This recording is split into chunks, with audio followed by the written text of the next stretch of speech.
Je m'appelle Hélène Dubois. J'ai 68 ans, je suis veuve. Et pendant la majeure partie de ma vie, j'ai été le pilier silencieux d'une famille qui n'a jamais remarqué le poids que je portais pour elle. J'ai construit une vie avec mon défunt mari, Benoît. Et quand il est mort, il m'a laissé sa fortune, plus de 5 milliards d'euros. De l'argent qui était censé me protéger dans mes vieux jours, pas me transformer en proie. Je me souviens du moment où mon gendre, Damien, s'est penché vers moi dans le chalet, son haleine chargée de fumée et de whisky. « J'espère que tu aimes le feu », a-t-il murmuré en verrouillant la porte en bois. Le peigne a claqué comme un coup de feu, final et sans pitié. Les flammes rampaient déjà sur le plancher, affamées et rapides. J'ai crié, ma voix se déchirant dans ma gorge. J'ai martelé la porte, mes poings s'éclatant contre le bois. Mais Damien n'a fait que rire. Ma Élise se tenait à ses côtés. Mon unique enfant, la petite fille que j'avais bercée dans mes bras quand elle avait de la fièvre. La fille pour qui j'étais restée éveillée pendant d'interminables nuits, d'examens et de chagrins d'amour. Elle était là, son visage éclairé par la lueur orangée du feu. Elle n'a pas pleuré, elle n'a pas couru vers moi.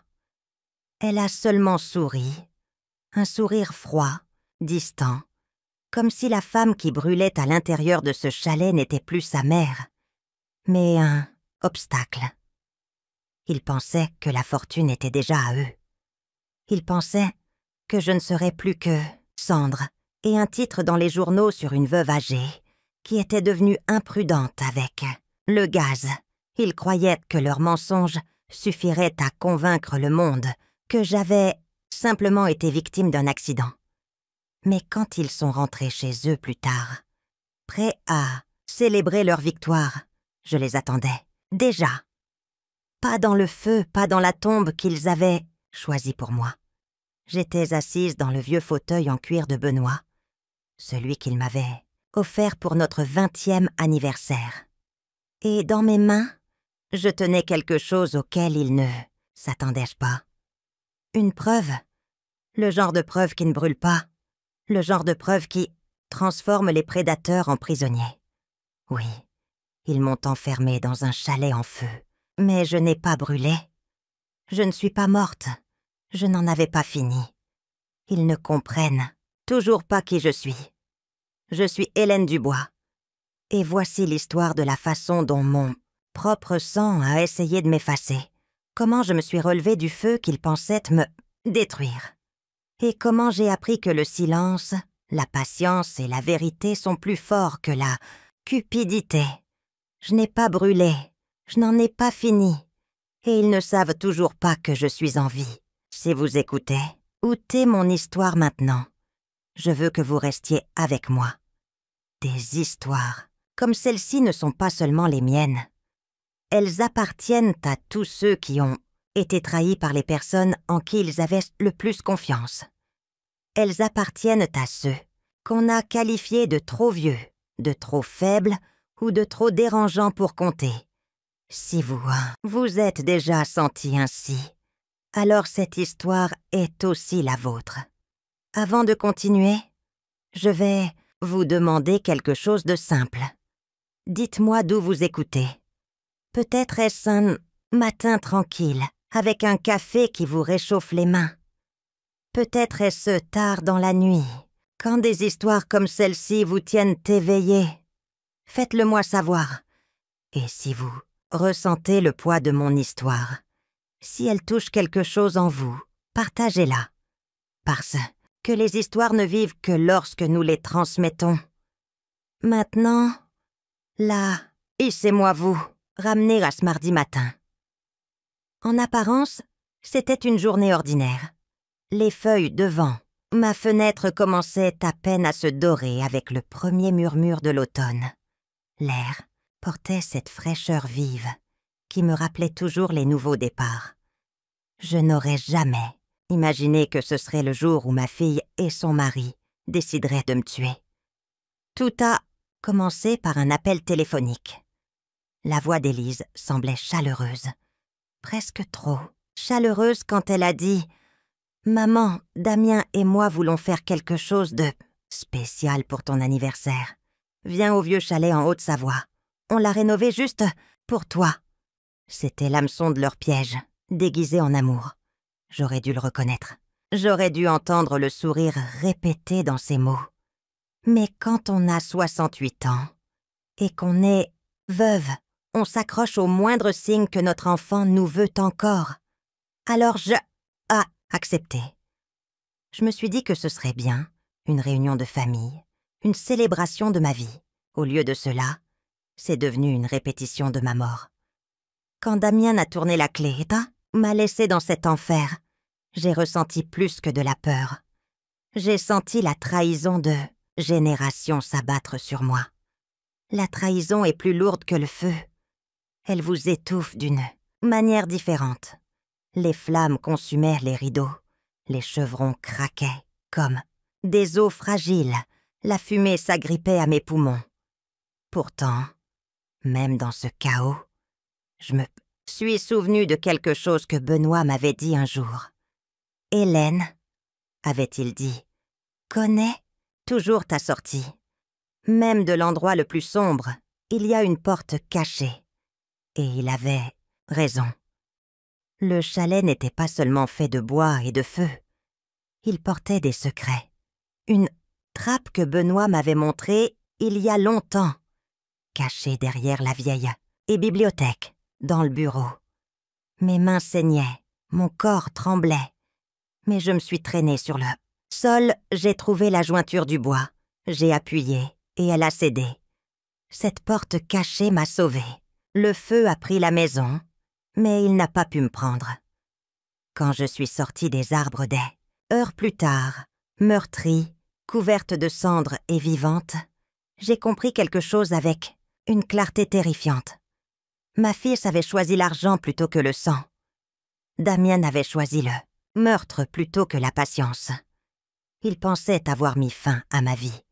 En réalité, il m'avait réveillée. Parce que le feu ne détruit pas seulement, il révèle. Et j'étais prête à tout révéler. Je n'ai pas brûlé. Je n'en avais pas fini. Et ils ne savent toujours pas que je suis en vie. Quand les flammes de cette nuit s'estompent dans ma mémoire, ce qui me revient le plus, clairement, n'est pas le feu lui-même, mais ce qui m'y a conduite. Pour comprendre comment, je me suis retrouvée enfermée dans un chalet en feu par les personnes qui auraient dû m'aimer le plus. Il faut comprendre qui je suis, qui ils sont, et comment l'argent peut pourrir les racines d'une famille jusqu'à ce qu'il ne reste que des cendres. J'avais 68 ans quand c'est arrivé. Veuve depuis si longues années. Mon mari, Benoît Dubois, avait bâti une fortune dans la technologie avant même que la plupart du monde ne comprenne vraiment ce que ce mot signifiait. Il n'était pas tape à l'œil. Il n'était pas imprudent. Il construisait les choses avec patience et prévoyance. Il avait l'habitude de dire « La vraie richesse n'est pas dans les chiffres, Hélène. Elle est dans ce que tu laisses debout quand tu n'es plus là. » Il a laissé derrière lui plus de 5 milliards d'euros. Mais pour moi, la vraie richesse qu'il a laissée, c'était nos souvenirs ensemble. Des souvenirs qui auraient dû être un réconfort, mais qui se sont transformés en armes entre les mains de notre fille. Après sa mort, Élise et moi nous sommes éloignés. Le deuil ne nous a pas rapprochés. Il a creusé un fossé si profond que je me demandais parfois si nous nous étions jamais vraiment connus. Aux funérailles, Benoît, alors que je tenais à peine debout, je l'ai surprise en train de sourire avec raideur à un groupe de ses partenaires commerciaux, posant déjà des questions sur les prochaines étapes et les futures participations. C'était la première fois que je voyais ce froid dans ses yeux. Une partie de moi voulait l'excuser. Elle souffrait. Elle était perdue. Mais les mois qui ont suivi m'ont montré quelque chose de plus sombre. Elle venait de moins en moins. Ses mots, quand elle me parlait, étaient secs, répétés. Elle disait « Maman, tu ne devrais vraiment pas vivre seule. » Mais ce qu'elle voulait dire, c'était « Maman, tu ne devrais pas vivre dans une maison que je ne peux pas contrôler. » J'ai essayé de l'ignorer. J'ai essayé de croire au meilleur. Les mères sont douées pour ça. Nous pardonnons même quand nous ne devrions pas. Puis, un matin de septembre, le téléphone a sonné. Sa voix est arrivée, sirupuse, douce d'une manière qui m'a immédiatement déstabilisée. « Maman, a-t-elle dit. Damien et moi voulons faire quelque chose de spécial pour ton anniversaire cette année. Année, on pensait que tu aimerais peut-être revoir le vieux chalet. On l'a rénové. Juste nous, 3, comme au bon vieux temps. Le vieux chalet. La simple mention de ce lieu a touché quelque chose de profond en moi. Ce n'était pas juste un bâtiment.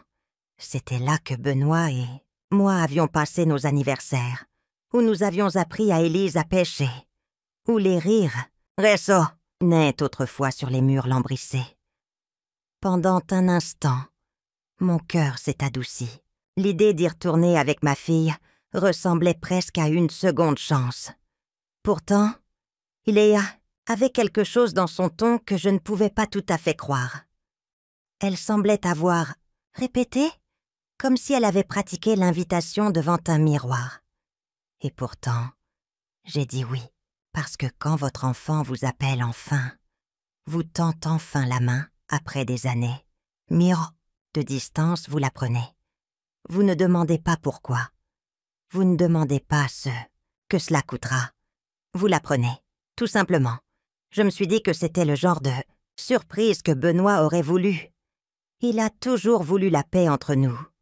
Il détestait voir la tension après son départ. Je pouvais presque entendre sa voix dire « Donne-lui une chance, Hélène. Les gens peuvent changer. » Mais dans le silence qui a suivi l'appel, j'ai regardé la photo de mariage encadrée de Benoît et moi sur la cheminée. Le verre captait la lumière d'une bougie qui brûlait à proximité. Son sourire, figé dans ce moment, semblait dire autre chose. Il semblait dire « Sois prudente ». Cette nuit-là, j'ai erré seule dans la maison. J'ai touché les choses que nous avions construites ensemble. Les photographies, les livres, la petite boîte en argent où il gardait ses mots pour moi. Chaque détail murmurait la vérité. Le chalet était à nous. Il avait été un sanctuaire, un lieu d'intimité et d'amour. Penser à lui, entre les mains d'Élise, rénové sous sa direction, me fit frissonner. Qu'avait-elle changé? Qu'avait-elle enlevé? Quand je suis arrivée en Haute-Savoie des semaines plus tard, la route menant au chalet a confirmé mon malaise.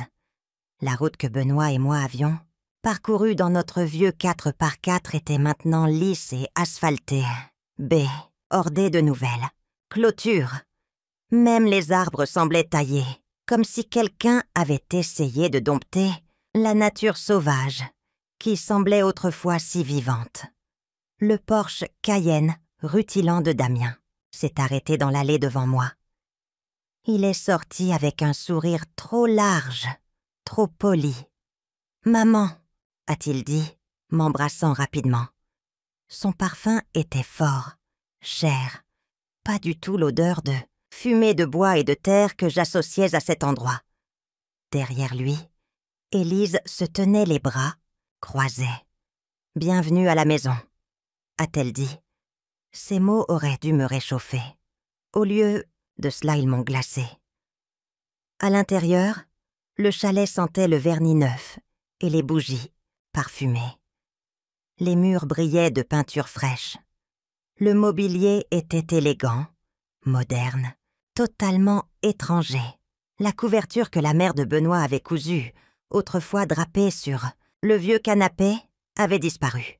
Les photographies d'Élise enfant, qui bordaient autrefois le couloir, étaient introuvables. À leur place, des œuvres d'art abstraits froide et sans signification. Ce n'était plus un chalet de souvenirs. C'était une scène. « Ça te plaît ?» demandait Élise, la voix tendue. « On voulait que ce soit frais. » Frais. C'était son mot pour effacer tout ce qui en avait fait le nôtre. J'ai souri faiblement, car que pouvais-je faire d'autre? Je me suis dit que ce n'était que de l'inconfort, que j'imaginais la distance dans son ton, que peut-être, juste peut-être, elle voulait vraiment me célébrer. Mais alors que les ombres du soir s'allongeaient et que les bougies vacillaient, j'ai entendu le faible écho de mes propres pensées. Le chalet n'était pas un cadeau, c'était un appât, et j'étais déjà entrée. Dans le piège, Damien a ouvert la portière passager de son Porsche Cayenne comme s'il était un chauffeur accueillant, un membre de la royauté. « Nous y voilà, maman », a-t-il dit, avec un sourire si poli qu'il semblait emprunter à une réunion d'affaires plutôt qu'à une réunion de famille. Le siège en cuir sentait l'argent, pas l'air de la montagne que je me rappelais du vieux 4x4 de Benoît. Même la façon dont il tenait les clés, les faisant tournoyer entre ses doigts, parlait de performance. Le chalet est apparu au bout du chemin de gravier, mais il ne ressemblait plus à l'endroit que Benoît et moi appelions autrefois un sanctuaire. Les rondins avaient été fraîchement teintés, trop sombres, trop parfaits. La cheminée en pierre se dressait comme un monument plutôt qu'un foyer. Je suis sortie de la voiture et j'ai inspiré, m'attendant à l'odeur de pain et de fumée. Au lieu de cela, j'ai perçu la faible douceur du vernis chimique. Mon cœur s'est serré. À l'intérieur, les changements étaient plus profonds. Elle, au salon où Benoît avait lu des histoires à Élise près du feu, était dépouillée de toute chaleur. Le fauteuil à bascule qu'il avait construit de ses propres mains avait disparu. À sa place se trouvait un canapé en cuir blanc élégant qui semblait mieux adapté à un penthouse en ville qu'à un chalet dans les bois. La bibliothèque bancale qui contenait. Autrefois, nos albums photos avaient été remplacés par des étagères en verre flottantes, garnies de sculptures modernes que je ne pouvais nommer.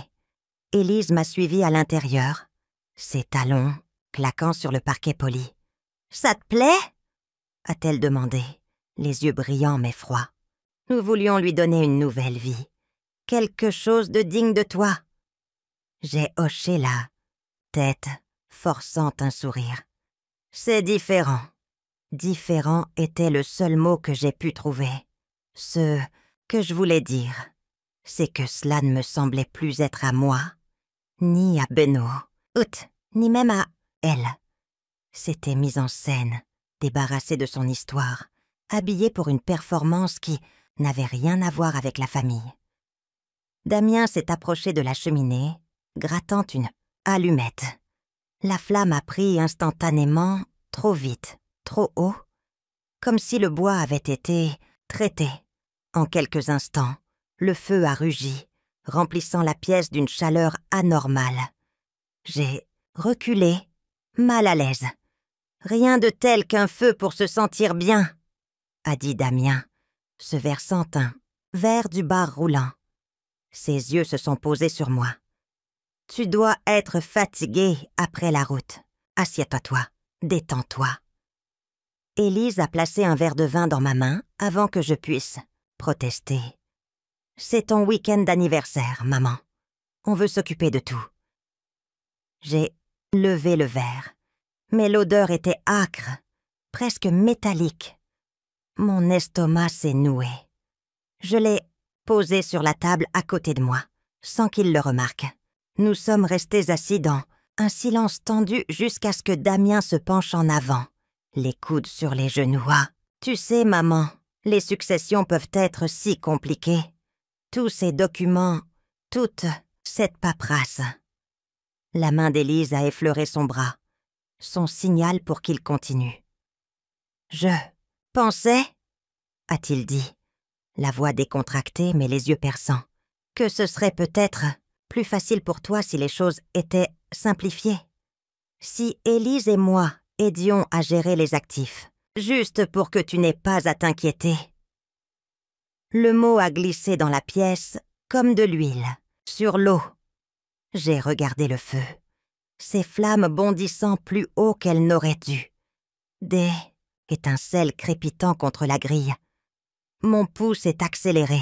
« J'apprécie votre sollicitude », ai-je dit lentement.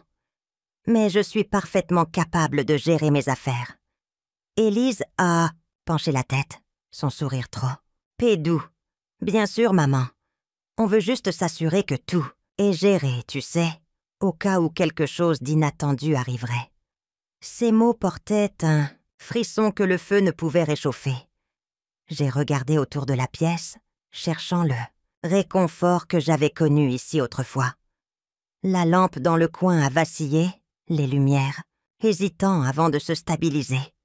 L'odeur de gaz a effleuré mon nez. Faible, mais indéniable.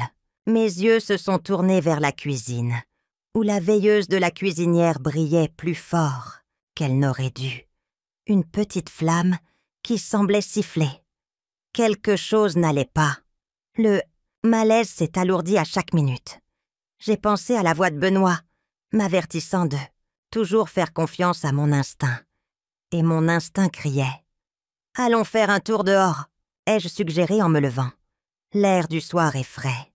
Ça nous fera du bien. Mais Damien m'a bloqué avec un sourire qui n'atteignait pas ses yeux. « Reste encore un peu, maman. Nous avons soigneusement planifié cette soirée. Il y a tant de choses à dire. » Je me suis rassise, les mains étroitement jointes sur mes genoux. Le verre de vin toujours intact à côté de moi. Les murs semblaient au plus proches. Le feu crépitait trop fort, trop chaud. Le gaz sifflait de quelque part d'invisible. Le chalet, autrefois un lieu de rire et de sécurité, avait été transformé. Il ne m'abritait plus. Il m'encerclait. Un souvenir a jailli. Élise, petite fille, courant, pieds nus sur ce même sol, gloussant alors que Benoît la poursuivait avec une couverture, en guise de cape. Cet enfant avait disparu. À sa place se tenait une femme dont le sourire me rappelait le bord tranchant d'un verre brisé. La prise de conscience s'est installée dans mes os. Je n'étais pas une invitée ici. J'étais une proie acculée. Chaque day, Tail le confirmait. Les fenêtres verrouillées, le feu démesuré, le calme artificiel de leurs questions. Le chalet avait été refait non pour le confort, mais pour le contrôle. Pour la première fois depuis la mort de Benoît, je me sentais vraiment seule. Non pas parce qu'il ne me restait plus de famille, mais parce que la famille que j'avais planifiée, quelque chose que je ne pouvais pas encore nommer, mais que je craignais déjà. La chaleur du feu pressait contre ma peau, suffocante plutôt que réconfortante. Je me suis forcée à continuer de respirer, à rester calme, à observer chaque mouvement, chaque regard. J'étais entrée dans ce qu'il appelait un retour à la maison. Mais ce n'était pas une maison. C'était un piège. Damien a versé le vin lentement, regardant le liquide sombre tourbillonner dans le verre. « Tu devrais boire un verre, maman, » a-t-il dit, me le tendant avec le même char, qu'il utilisait sur des inconnus lors de dîners d'affaires. « Pour ton anniversaire. » J'ai hésité, mais Élise se tenait à proximité, les yeux fixés sur moi, son sourire indéchiffrable. J'ai porté le verre à mes lèvres, goûtant une amertume tranchante. Il brûlait d'une manière qui n'appartenait pas au vin. En quelques minutes, mes membres sont devenus plus lourds, mes pensées plus lentes, comme si j'étais bercée dans le rêve de quelqu'un d'autre. Mes doigts se sont resserrés sur le bras du fauteuil. Quelque chose n'allait pas. Mon corps le savait avant que mon esprit ne puisse le nommer. « Qu'est-ce que vous m'avez donné ?» ai-je murmuré, ma voix rauque. Le sourire de Damien s'est élargi, bien qu'il ait fait semblant d'être offensé. « Juste du vin, maman. Tu dois être fatiguée du voyage. » Fatiguée? Ce n'était pas le mot. Droguée était le mot. Trahi était le mot. Je me suis levée, chancelante. La pièce tournait. « J'ai besoin d'air. » ai-je dit, trébuchant vers la porte. Mais la poignée ne tournait pas. Je l'ai secouée plus fort, la panique me serrant la poitrine. Elle était verrouillée. Le son a résonné, trop fort dans la pièce, comme si même les murs voulaient que je sois piégée. Damien s'est approché, son ombre coupant la lumière vacillante du feu. « Assieds-toi, maman. Repose-toi. Le feu te tiendra chaud. » Sa voix était douce, répétée, comme une berceuse, masquant une menace. Derrière lui, Élise se tenait les bras croisés. Elle n'a pas parlé. Elle n'a pas pleuré. Elle a seulement hoché la tête une fois. Un petit signal alors que Damien faisait glisser fermement le verrou. Le feu dans l'âtre a crépité plus fort. Des étincelles ont jailli plus haut, se dispersant sur le tapis. Mes yeux se sont tournés vers les fenêtres, mais elles aussi étaient scellées. La châle se rapprochait, lourde et suffocante. « S'il vous plaît, » ai-je murmuré en tendant la main vers Élise. « Je suis ta mère. » Son visage n'a pas changé. S'il y avait une hésitation, une lueur de la fille que j'avais élevée, elle ne s'est pas montrée. Seulement le silence, seulement ce hochement de tête froid comme pour dire « Oui, c'est fait !» L'odeur de pain brûlé a rempli mes poumons, mélangée à quelque chose de plus âcre, du gaz. Il fuyait invisiblement, nourrissant le feu qui griffait les murs. La fumée s'enroulait depuis le plancher, s'enroulant autour de mes chevilles, comme des doigts, sombres. J'ai reculé en titubant, toussant, ma vision brouillée par les larmes. Ma peau picotait sous la chaleur croissante. Le crépitement est devenu plus fort, un rugissement se formant à l'intérieur du chalet comme si la maison elle-même s'était retournée contre moi. Les flammes ont grimpé plus, ouah, léchant les rideaux, se précipitant vers les poutres du plafond. La pièce n'était plus une maison, c'était une fournaise. Pendant un instant terrifiant, j'ai cru que c'était fini. J'ai cru que ce serait ma tombe, piégée derrière une porte verrouillée, trahie par mon propre sang. Mon cœur battait avec le poids de la finalité. Et puis, à travers la brume de fumée, des souvenirs m'ont frappé comme une bouée de sauvetage. La voix de Benoît, douce, stable, me guidant. « Hélène », avait-il dit un jour, se tenant avec moi dans ce même chalet il y a des décennies. « Connais toujours ta sortie. J'ai construit cet endroit avec plus que de l'amour. Je l'ai construit avec prévoyance. Il y a une porte cachée au cas où nous aurions besoin de disparaître. Une pièce que personne d'autre ne connaît. Le museau souvenir a traversé la drogue dans mes veines, plus tranchant que le feu lui-même. J'ai titoupe et vers le bureau, toussant, mes mains protégeant mon visage de la chaleur. Chaque pas était une bataille, chaque souffle comme avaler des couteaux. Mais je me suis accrochée aux mots de Benoît. Une porte cachée. Une issue secrète. La fumée s'enroulait depuis les chevrons, rendant l'air épais, presque solide. Mon corps criait de m'allonger, de céder, de laisser le feu me prendre. Mais je me suis forcée à avancer, tâtonnant le long du mur, le bout de mes doigts cherchant la jointure dans les panneaux de bois. Là, sous les étagères, où Benoît rangeait autrefois ses registres, un léger contour presque invisible dans l'ombre. J'ai appuyé et le bois a cédé. La trappe s'est ouverte en grinçant. Un murmure de salut sous le rugissement des flammes. De l'air frais s'est engouffré d'en bas, apportant l'odeur humide de la terre. Je suis tombée à genoux, me hissant à travers, mon corps raclant contre les bords rugueux. Au-dessus de moi, le feu consumait le chalet. La fumée hurlait, pressant contre le plafond comme une tempête. Mais en dessous, il y avait un chemin, un tunnel que Benoît avait creusé, menant loin du chalet vers la sécurité des bois. Mes mains tremblaient, mes poumons brûlaient, mais je savais alors que je n'en avais pas fini. Pas encore. Les mots de Damien résonnaient encore dans mes oreilles. Le feu te tiendra chaud, mais le feu ne me garderait pas. Le feu me révélerait.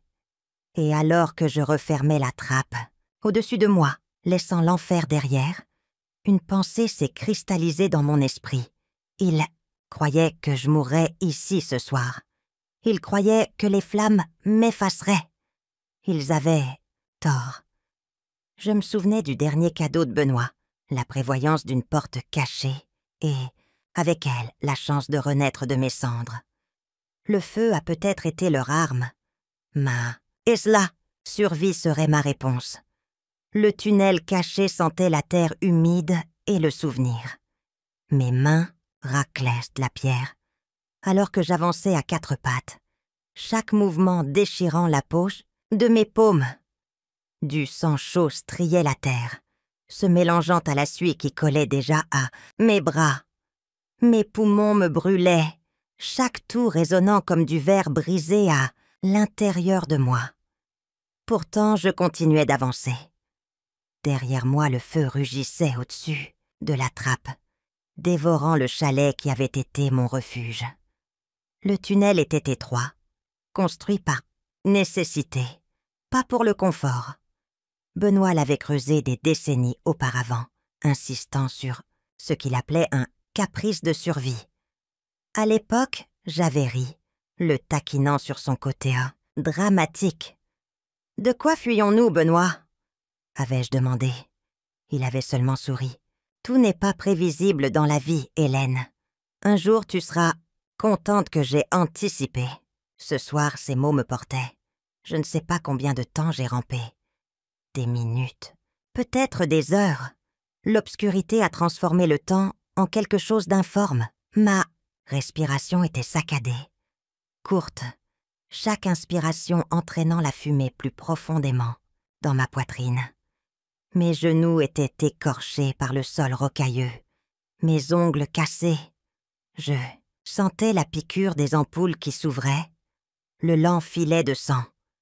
Pourtant, la pensée d'Élise se tenant derrière cette porte verrouillée, hochant la tête en signe d'approbation, silencieuse, me brûlait plus que n'importe quelle blessure.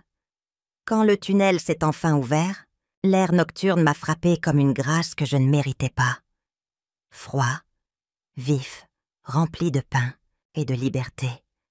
Je me suis effondrée sur le sol de la forêt, avalant de l'oxygène comme si c'était de l'eau. Mon corps a été secoué de quinte et de toux violentes jusqu'à ce que je crache du sang dans la terre. Au-dessus de moi, le ciel s'étendait, infini et indifférent.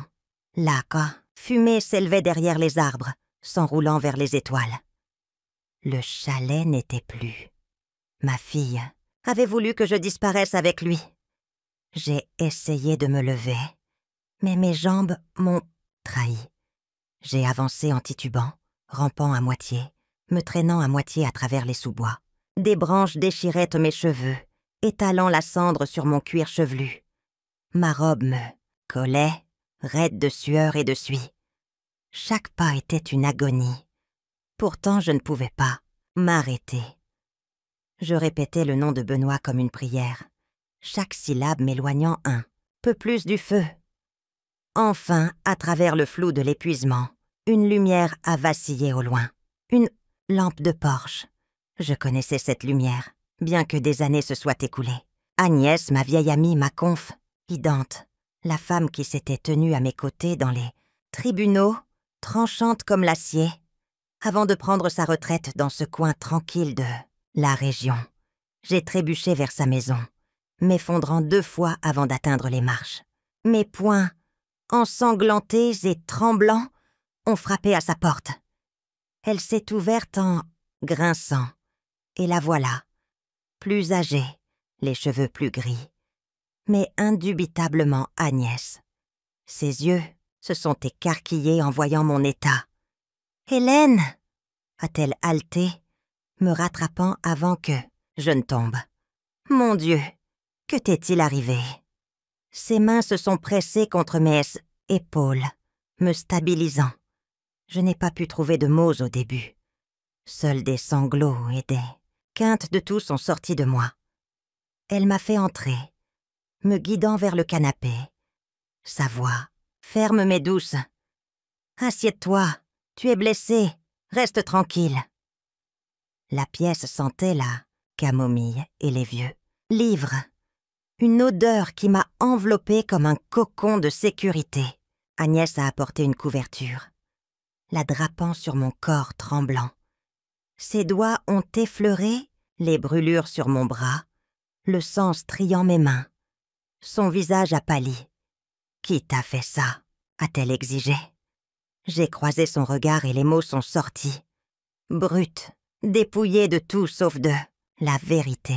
« Ma fille », ai-je murmuré. « Élise, elle veut ma mort. » Le silence qui a suivi était plus lourd que le feu.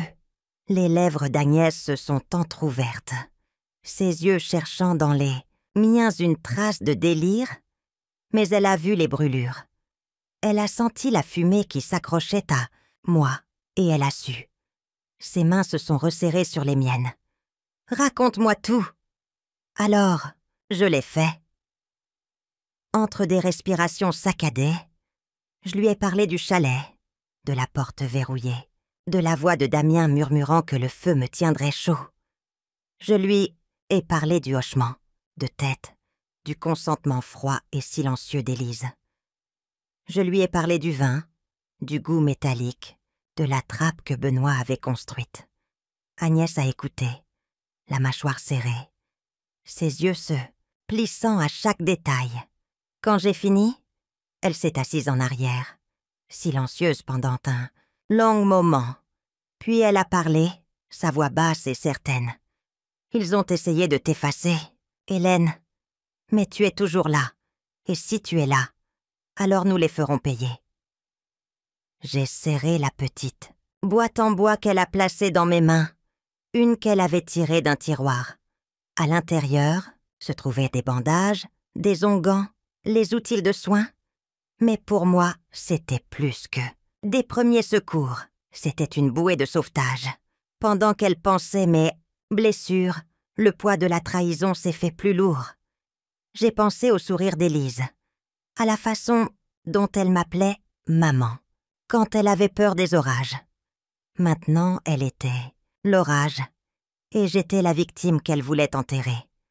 Pourtant, sous le chagrin, autre chose s'agitait, une étincelle, non pas de feu mais de résolution.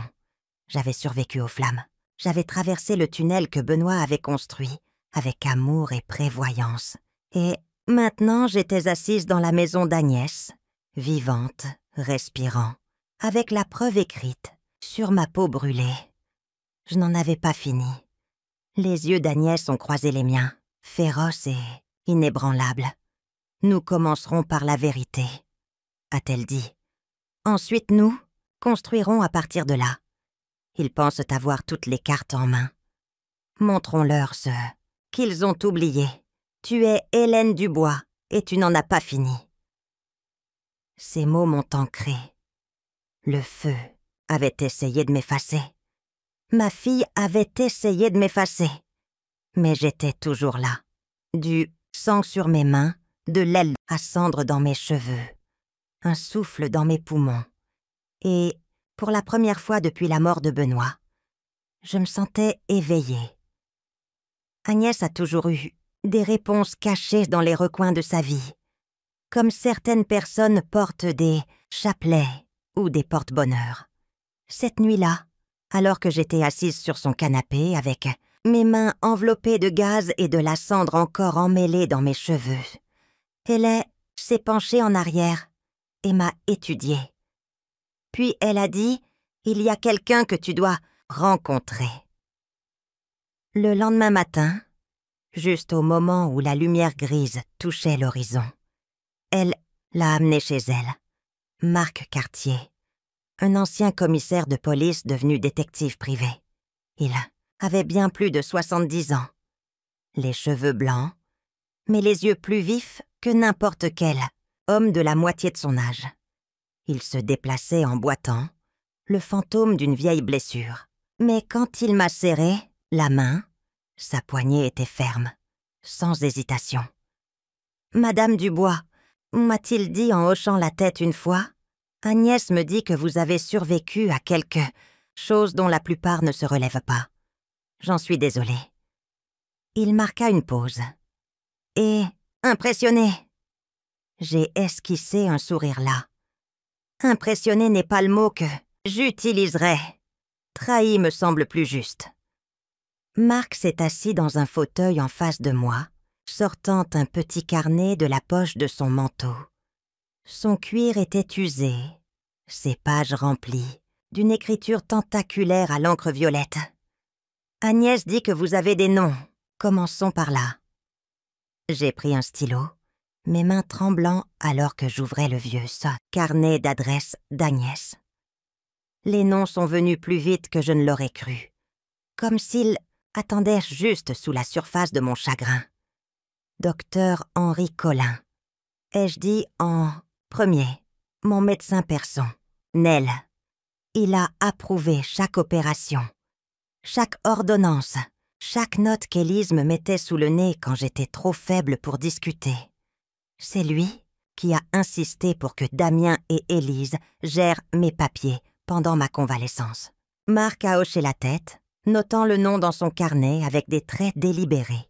Deuxièmement, ai-je murmuré, la gorge serrée, Patricia Lange, ma notaire. Elle avait accès à chaque document que Benoît et moi avions rédigé. Si Élise a eu de l'aide pour réécrire mon testament ou falsifier ma signature, Patricia serait celle qui lui a ouvert la porte. Le stylo de Marc a de nouveau gratté le papier.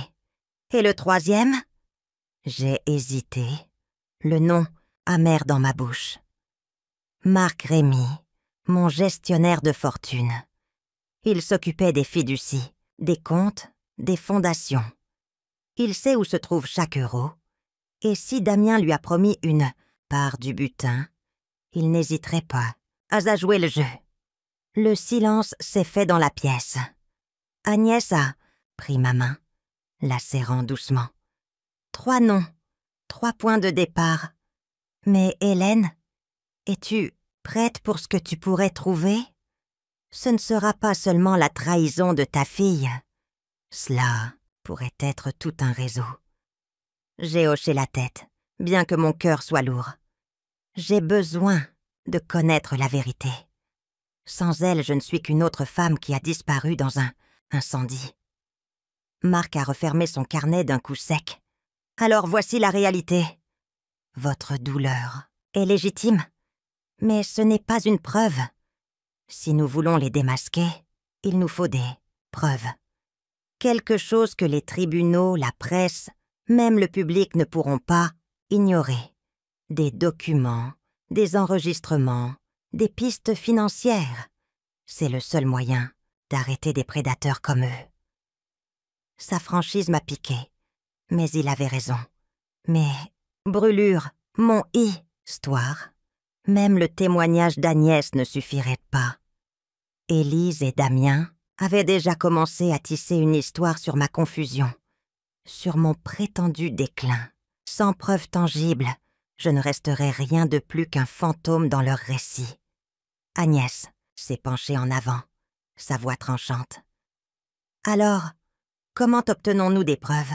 Les yeux de Marc se sont posés sur moi. Nous commençons là où ils se sentent le plus, en sécurité, chez eux. Pendant qu'ils sont sortis à jouer la famille éplorée, il pourrait y avoir des dossiers, numériques ou physiques, qu'ils gardent près d'eux. S'ils travaillent avec votre médecin, votre notaire et votre gestionnaire, il y aura des traces. Croyez-moi, les criminels laissent toujours une trace quand ils pensent que personne ne regarde. J'ai dégluti, difficilement, imaginant la maison où vivait maintenant Élise, la même que Benoît et moi avions autrefois remplie de rire. L'idée d'y retourner me tordait l'estomac. Mais Marc avait raison. Si Élise et Damien me croyaient morte, ils ne se donneraient pas la peine de cacher grand-chose. « Quand ?» ai-je demandé. La voix de Marc ne trahissait aucune hésitation. « Ce soir. Le plus tôt sera le mieux.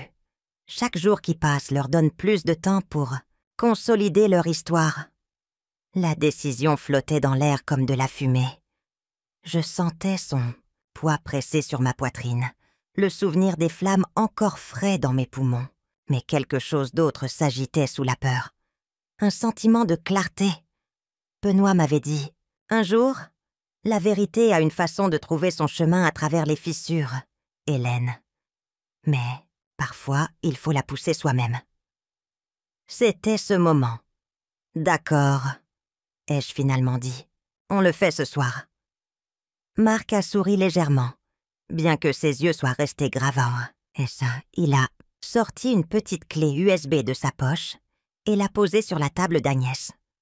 Celle-ci est vide. Quand nous aurons fini, elle ne le sera plus. Nous copierons tout ce que nous pourrons de leurs ordinateurs. Email, relevés bancaires, contrats, tout ce qui les lie à Colin, Lange et Rémi. J'ai regardé le petit appareil, son poids disproportionné par rapport à sa taille. Vide, maintenant, mais bientôt il pourrait contenir ma vie. La preuve que je n'avais pas imaginé la trahison. La preuve que ma fille avait conspiré pour m'effacer. Agnès nous a servi du thé, bien qu'aucun de nous n'y ait touché. L'air était trop épais, chargé de la gravité de ce qui nous attendait. Il me croit en cendres, ai-je dit doucement. Ils pensent que le feu m'a effacé, mais ils ne savent pas que Benoît m'a laissé plus que des souvenirs. Il m'a laissé des outils, et ce soir je vais les utiliser. M. Arc a rangé son carnet et s'est levé. Alors mettons-nous au travail. Nous n'avons qu'une seule chance d'entrer dans leur vie sans être vus. Et quand ils rentreront de leur petite partie de recherche pour la mère qu'ils ont déjà enterrée, nous les attendrons. Cette fois, avec la vérité. L'air nocturne de Lyon portait une fraîcheur humide, du genre qui s'accroche à vos os. Marc nous a conduits en silence, sa vieille berline se fondant dans la rue, comme si elle appartenait aux ombres. J'étais assise sur le siège passager, mes mains bandées posées sur mes genoux, mon cœur battant plus, fort à mesure que nous nous approchions de la maison d'Élise. Cette maison avait été la mienne. Benoît et moi y avions élevé Élise. Les murs avaient entendu ses rires, ses crises de colère, ses secrets chuchotés au coucher. Maintenant, elle appartenait à elle et à Damien. Ce soir, elle révélerait si la fille, et que j'avais tant aimée, m'avait vraiment enterrée. Nous nous sommes garés à une rue de là. Marc m'a tendu une paire de gants et une petite lampe de poche. « Reste derrière moi », a-t-il dit. « Pas de bruit, sauf si nécessaire. » Sa voix était calme, expérimentée. J'ai hoché la tête, bien que chaque muscle en moi tremblait. La porte de service a cédé facilement à la main experte de Marc. Nous sommes entrés, l'odeur de bougie à la lavande, se mêlant à quelque chose de plus stérile. De la peinture, fraîche peut-être, ou de l'eau de Javel. Le salon était mis en scène comme une page de magazine. Sur le mur au-dessus de la cheminée était accrochée la photo de mariage d'Élise, elle et Damien souriant comme des rois, mon absence n'étant perceptible que pour moi. Ma poitrine s'est serrée. Il m'avait déjà effacé de la galerie familiale. Marc a fait un geste vers la porte de la cave. Les documents sont généralement cachés en bas. Moins de regards. La cave a grincé sous nos pas. L'air était plus frais, plus lourd, épais de poussière.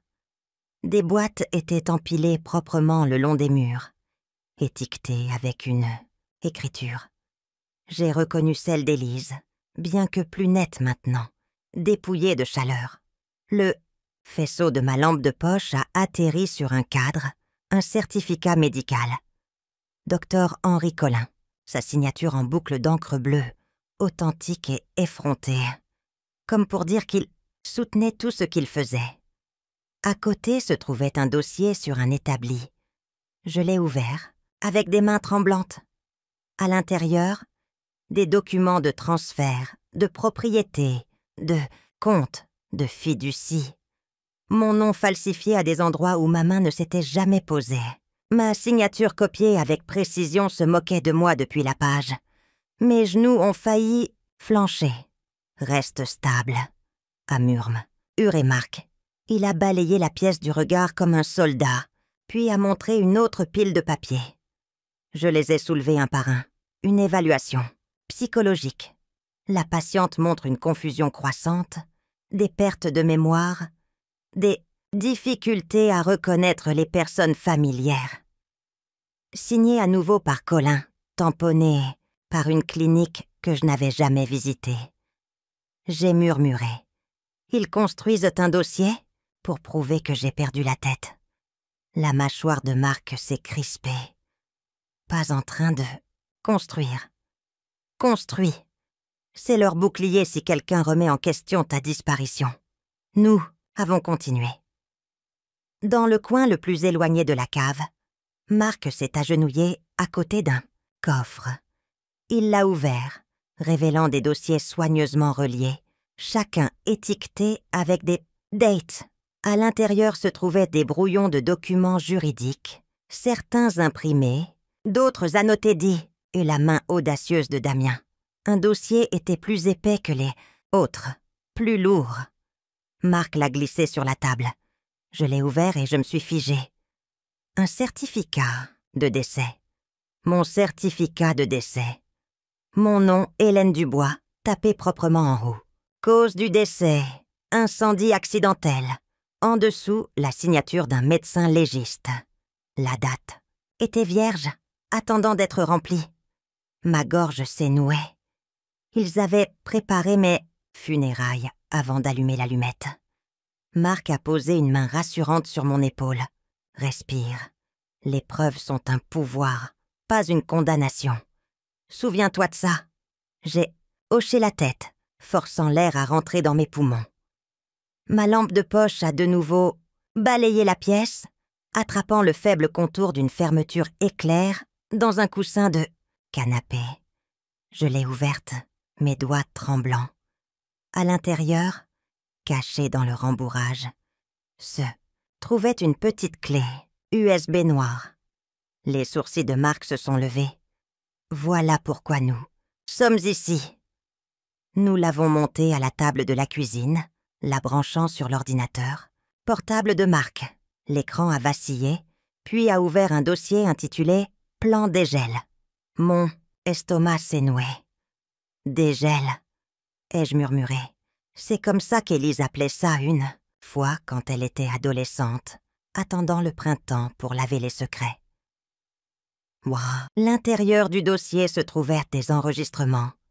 Des dizaines. Marc a cliqué sur l'un, deux. La voix d'Élise a rempli la pièce, répétée et creuse. Nous sommes dévastés. Ma mère avait des problèmes de mémoire depuis des mois. Quand elle est allée seule au chalet, nous l'avons suppliée de ne pas y aller. Nous avons fait tout ce que nous pouvions.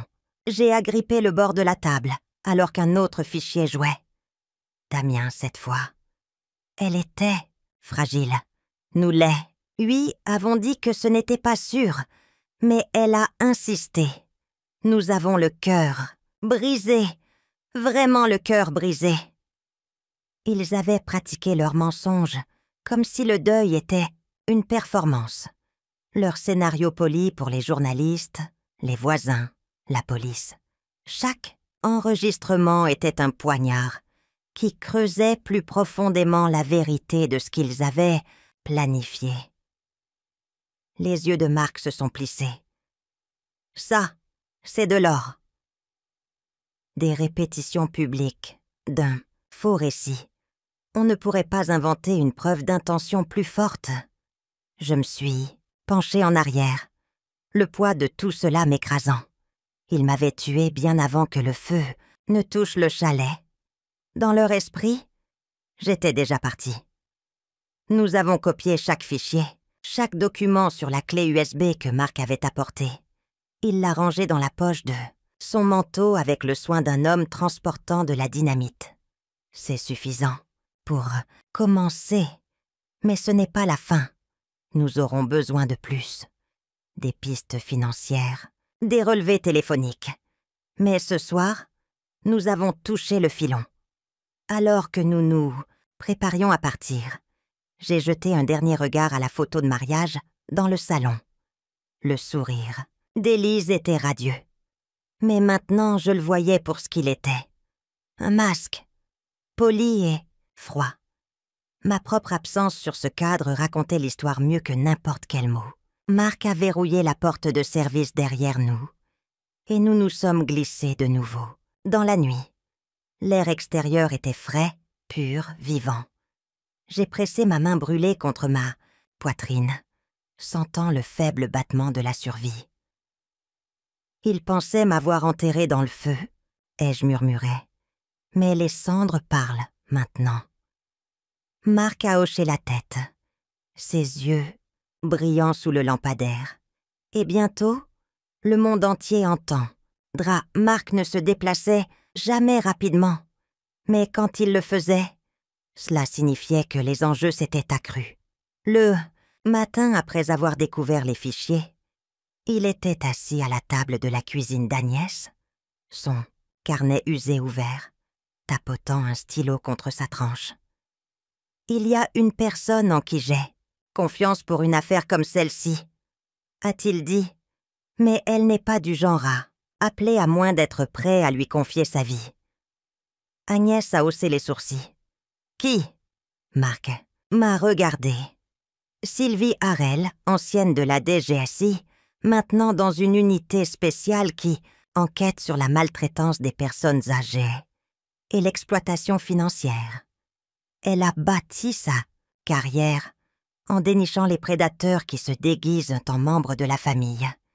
Si quelqu'un peut prendre ce que nous avons et le transformer en justice, c'est elle. Le nom flottait dans l'air. J'imaginais une autre étrange, Angère sachant que j'étais en vie. Une autre voix ajoutée au secret que je portais. La peur a parcouru mes bras, mais je me suis forcée à hocher la tête. « Appelez-la », ai-je dit. Si Élise et Damien font partie de quelque chose de plus grand, je veux le savoir. Marc a composé le numéro avec une lente précision. La ligne a grésillé et une voix de femme a répondu, ferme, sèche. « Harel, c'est Cartier », a simplement dit Marc. J'ai une survivante. Il y a eu un silence à l'autre bout du fil, puis un changement de ton. Où êtes-vous? 2 heures plus tard, Sylvie Harel était assise en face de moi à la table d'Agnès. Elle avait la cinquantaine, ses cheveux sombres striés de gris, son tailleur simple mais impeccable. Ses yeux étaient stables, évaluateurs, comme si elle m'avait déjà jaugé avant même que nous nous serrions la main. J'ai remarqué le petit enregistreur qu'elle a posé discrètement à côté de sa tasse de thé, sa lumière rouge clignotante. « Hélène Dubois », a-t-elle dit, son ton neutre, présumée morte dans l'incendie d'un chalet il y a 2 nuits. Pourtant, vous êtes là, bien vivante. Pourquoi ne me racontez-vous pas tout, avec vos propres mots? Mes mains tremblaient pendant que je parlais. Alors Agnès m'a servi du thé. J'ai parlé à Sylvie du chalet, de la porte verrouillée, du murmure de Damien. « J'espère que tu aimes le feu. » Je lui ai parlé du hochement de tête d'Élise, silencieux et final, et du tunnel que Benoît avait construit. Je lui ai parlé de la cave à Lyon, des signatures falsifiées, de la clé USB avec les déclarations répétées. Sylvie a écouté sans interruption, son stylo prenant des notes rapides. Quand j'ai fini, elle s'est penchée en arrière, m'étudiant. Vous comprenez, Madame Dubois? Ce n'est pas juste un conflit familial. Et ce que vous dites est vrai. C'est organisé, coordonné, et ce n'est peut-être pas la première fois. Ces mots m'ont glacé. Que voulez-vous dire par pas la première fois? Sylvie a fait glisser un dossier sur la table. Il y a 2 ans, un homme âgé en Savoie a été retrouvé mort dans son chalet. Le feu a consumé le bâtiment et le rapport l'a classé comme accidentel. Il valait 32 millions d'euros. Le testament a été contesté, mais a finalement été attribué à son fils et sa belle-fille. Elle a ouvert un autre dossier. 9 mois plus tard, dans les Alpes de Haute-Provence, un autre incendie de chalet. Une veuve de 74 ans. Un patrimoine de près de 60 millions. Encore une fois, les héritiers sont repartis avec tout. Les 2 fois, l'incendie a été jugé accidentel. Les 2 fois, le récit était la démence, la confusion, l'imprudence avec la cheminée. J'ai senti le sang quitter mon visage. « Des chalets, ai-je murmuré. « Toujours des chalets. »« Exactement, » a dit Sylvie. Et dans les 2 cas, quand nous avons examiné les documents de succession, nous avons trouvé un détail frappant. La même étude notariale a déposé les papiers. Un cabinet de niche de Paris. Lange et Associés. Le même nom que je venais de lui donner. Patricia Lange, ma notaire. Mon estomac s'est retourné. Agnès a parlé la première, sa voix tranchante. Donc, Élise et Damian ne sont que les dernières marionnettes. Sylvie a hoché la tête lentement. Il semble bien. Et si c'est vrai, alors votre médecin et votre gestionnaire de fortune pourraient aussi faire partie d'un cercle plus large qui alimente les familles dans ce système. Une formule parfaite. Cibler les personnes âgées riches, les présenter comme incompétentes, mettre en scène un accident et canaliser les actifs. J'ai pressé me semaine contre la table pour me stabiliser. Vous me dites que ma fille ne m'a pas seulement trahi pour sa propre cupidité, elle a rejoint quelque chose de déjà bien rodé. Le regard de Sylvie était compatissant mais inflexible. Cela ne diminue pas la trahison, Madame Dubois. Mais cela signifie que vous n'êtes pas seule. D'autres sont tombés dans le même piège. La bonne nouvelle, c'est que votre survie l'a brisé. Vous êtes le premier témoin vivant que nous ayons. Marc s'est penché en avant. Nous avons des fichiers, des enregistrements, des documents falsifiés, cette clé USB. Oui, a dit Sylvie, mais ce n'est pas suffisant. Les tribunaux demanderont « Étiez-vous cohérente? Vous souveniez-vous mal ?» Nous avons besoin de preuves irréfutables qui lient directement Lange, Colin et Rémy au système. Des pistes financières, des emails, des registres de réunion. Et nous avons besoin de vous, Madame Dubois, prête à vous manifester publiquement le moment venu. Ma bouche est devenue sèche. Me manifester publiquement. Cela signifiait plus que survivre. Cela signifiait retourner dans le monde, arracher le linceul de la mort dont Élise m'avait enveloppée. J'ai baissé les yeux sur le thé froid qu'Agnès avait versé. La vapeur disparut depuis longtemps. Mes mains tremblaient contre la porcelaine. « Je le ferai », ai-je finalement dit. Ma voix calme mais certaine. Je ne les laisserai pas m'enterrer, ni personne d'autre, dans le feu. Sylvie a hoché la tête une fois, glissant son enregistreur dans son sac. Alors nous, commençons maintenant. Mais vous devez comprendre, Hélène. Ces gens ne laissent pas de traces. Vous ne vous battez pas seulement pour la justice.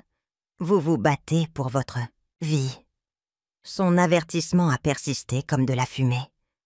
J'ai pensé à la Savoie. J'ai pensé aux Alpes de Haute-Provence. J'ai pensé au chalet qui fumait encore en Haute-Savoie. C'est Sandre portant l'histoire qu'Élise voulait raconter. Mais j'étais en vie. Et avec Marc, Agnès et Sylvie, je ne me battais plus seule. La justice ne commence pas toujours dans un tribunal. Parfois, elle commence par un murmure qui déstabilise les coupables. Agnès et Marc voulaient agir avec prudence, collecter des preuves tangibles. Sylvie prônait la patience, m'avertissant qu'un faux pas pourrait pousser Élise et Damien à mieux couvrir leurs traces. Mais je connaissais l'esprit de ma fille. Elle avait toujours été audacieuse lorsqu'elle se croyait sans opposition. Le seul moyen de l'ébranler était de lui rappeler que les ombres parlent parfois. Alors je lui ai écrit une lettre. J'ai utilisé la même écriture qu'Élise avait, autrefois moquée pour être trop élégante, l'écriture que Benoît appelait ma mélodie de signature. Chaque courbe, chaque fioriture, je les ai gravées sur la page avec un soin délibéré. L'encre a légèrement bavé à cause du vieux stylo plume d'Agnès, mais cela ne lui a donné que de l'âge, de l'authenticité. Les mots étaient simples. Tu as oublié, Élise, que je me souviens encore du chemin de la maison. J'ai plié la lettre dans une feuille de papier, parfumée que j'avais gardée pendant des années, pressée entre les livres que Benoît lisait, autrefois à voix haute. Le papier portait la faible trace de lavande. J'ai saupoudré les bords de cendres que j'avais brossées de mes propres cheveux, imprimant faiblement mes empreintes digitales dans la tache. Quand la lumière la touchait, les crêtes étaient claires. Ce n'était pas seulement une lettre, c'était la preuve que le feu ne m'avait pas consumée. Avec elle, j'ai glissé une carte postale trouvée dans le bureau d'Agnès, une vieille photographie du chalet de Haute-Savoie avant sa rénovation. Sur l'image noircie, j'ai écrit d'une main ferme « Retrouve-moi là où tout a commencé ». L'enveloppe a été scellée à la cire. Nous l'avons postée depuis une petite ville à 50 kilomètres de là. Une ville qu'Élise ne soupçonnerait jamais que je puisse atteindre. 3 jours plus tard, Marc m'a appelé dans le salon d'Agnès. Il avait un sourire de renard qui a flairé la panique. « Elle est arrivée », a-t-il dit, et ils ont mordu à l'hameçon. Grâce à un ami à la poste, il avait suivi la livraison. Élise a reçu la lettre le matin. À midi, elle avait appelé Damien 6 fois. Le soir, les voisins ont signalé des cris provenant de l'intérieur de la maison.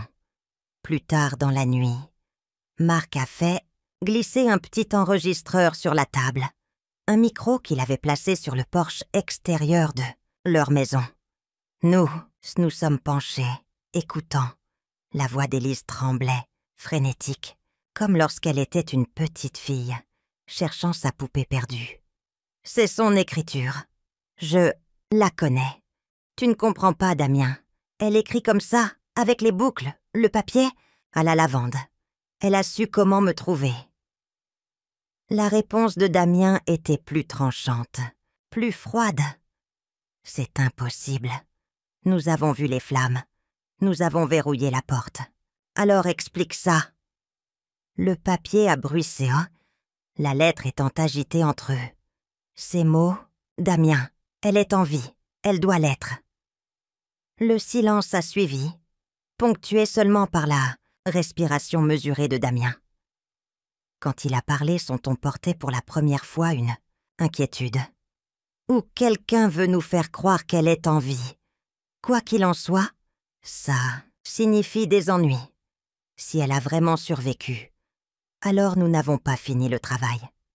J'ai tâté de serrer les mains, les brûlures se resserrant sous les bandages. Finir le travail. Mon gendre parlait de moi comme d'une affaire inachevée. Sur l'enregistrement, la voix d'Élise s'est brisée. Et si elle revient? Et si elle dit « Tais-toi » a claqué Damien. La panique est ce qui nous perdra. Si elle est en vie, nous le saurons assez vite. Et si elle ne l'est pas, alors quelqu'un nous manipule et nous découvrirons qui. L'enregistrement s'est terminé par le bruit de verre brisé. Je me suis adossée à ma chaise, le cœur battant. Pour la première fois, j'ai senti l'équilibre basculer. Ils étaient déstabilisés. Ils avaient peur. Agnès a posé une main sur mon épaule. « Tu l'as secouée, Hélène. Elle est en train de perdre pied. » Marc a hoché la tête. La peur rend les gens négligents. Nous allons voir des erreurs maintenant. Mais l'avertissement de Sylvie m'est revenu.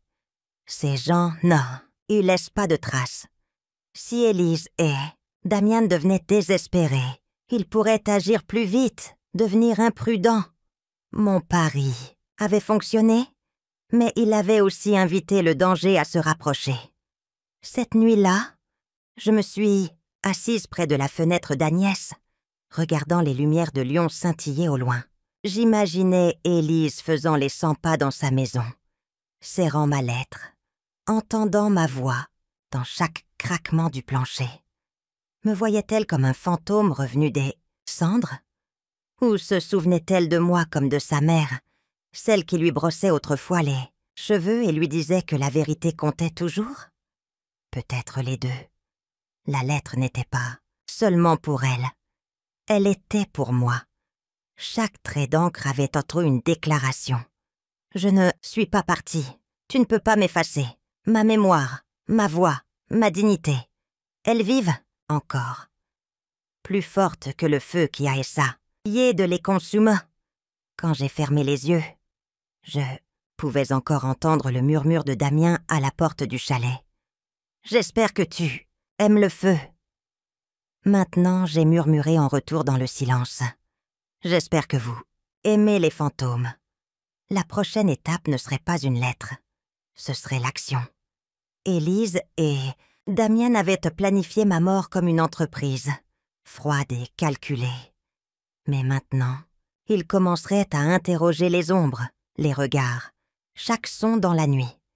Et ce doute, cette peur, étaient mes premières armes. Le salon n'avait pas beaucoup changé, depuis l'époque de Benoît. La même cheminée, les mêmes photos encadrées dans leur cadre en argent poli. Seule la disposition avait changé juste assez pour me rappeler que ce n'était plus ma maison. Élise et Damien l'avaient revendiquée comme leur propre royaume, mais ce soir je la reprenais. J'étais assise dans mon vieux fauteuil, la montre de Benoît, lâche autour de mon poignet, son cadran en or faisant un léger tic-tac. Sur mes genoux reposait l'album de photos de famille, épais de plusieurs années. Mes doigts effleuraient sa couverture en cuir, usée par des décennies de pages tournées. L'horloge murale a dépassé 9 heures quand j'ai entendu la porte d'entrée. Des clés qui tintent, un rire fin et cassant. La serrure a tourné. Ils sont entrés. Damien d'abord, Élise derrière lui. Le son de leur voix s'est éteint quand ils m'ont vue assise dans la pénombre. Damien s'est figé. Sa main tenant, toujours les clés. Le visage d'Élise a perdu toute couleur, ses lèvres s'entr'ouvrant sans un son. « Bonsoir, mes chéris », ai-je dit doucement, exactement comme je l'avais prévu. « Bienvenue à la maison ». Le silence qui a suivi était plus froid que n'importe quelle flamme. La bouche de Damien s'est ouverte, puis refermée, comme un homme cherchant ses mots, sous l'eau. Élise a reculé d'un pas, sa main cherchant le mur comme si la maison elle-même pouvait la soutenir.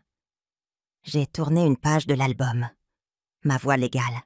« Vous vous souvenez de celle-ci » J'ai montré une photo. Élise a 7 ans, les joues mouillées de larmes.